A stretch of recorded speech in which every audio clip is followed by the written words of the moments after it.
সূচক মন্তব্য যদি আপুনি কৰিছে লগে লগে আইনী ব্যৱস্থা গ্ৰহণ কৰা হ'ব আৰু উচ্চতম ন্যায়ালয়ে এই কঠোৰ সিদ্ধান্ত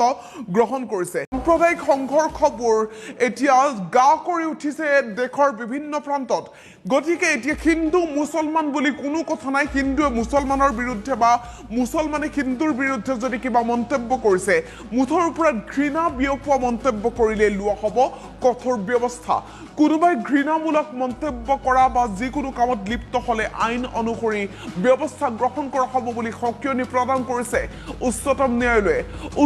ন্যায়ালয়ে এই ডাঙৰ ঘোষণা কৰিছে শেহতীয়াকৈ এক বিশেষ বিচাৰপীঠত এই ৰায় প্ৰদান কৰা হৈছে ইণ্ডিয়ান ইউনিয়ন মুছলিম লীগে জুলাই মাহত এক সমতলত হিন্দুসকলৰ মৃত্যুৰ দৰে শ্লোগান দিয়াৰ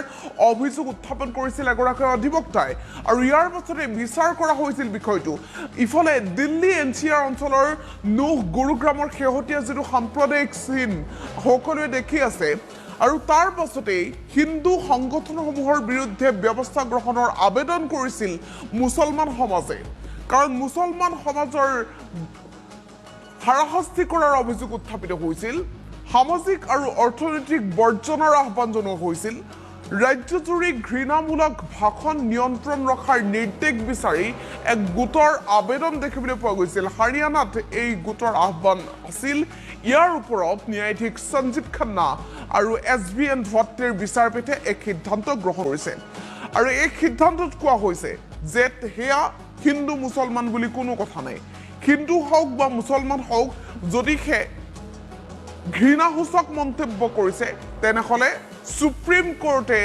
বিশেষ সিদ্ধান্ত লৈছে যে আইনী ব্যৱস্থা গ্ৰহণ কৰা হ'ব ঘৃণাসূচক মন্তব্য কৰক বা এনে ধৰণৰ কামৰ প্ৰৰোচনাত যদি তেওঁ জড়িত হৈ আছে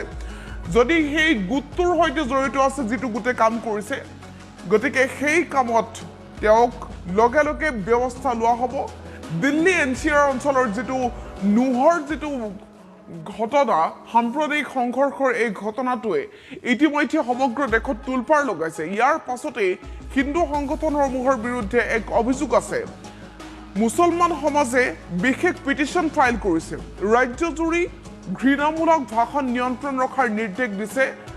আৰু শেহতীয়াকৈ আবেদন কৰা হৈছে ইয়াৰ ওপৰত ন্যায়াধীশ সঞ্জীৱ খান্না আৰু এছবিএন ভাট্টিৰ বিচাৰপীঠে সিদ্ধান্ত গ্ৰহণ কৰিছে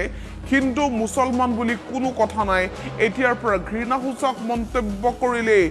আইনী ব্যৱস্থা গ্ৰহণ কৰা হ'ব কঠোৰ হ'ব আৰু হেড স্পীচ দিব নোৱাৰিব কোনেও সুপ্ৰিম কোৰ্টে বিশেষ একশ্যন ল'ব বুলি কোৱা হৈছে ঘৃণা বিয়পোৱা মন্তব্য কৰিলে কঠোৰ ব্যৱস্থা গ্ৰহণ কৰা হ'ব বুলি সকিয়নি প্ৰদান কৰিছে বৰ্তমান উচ্চতম ন্যায়ালয়ৰ তৰফৰ পৰা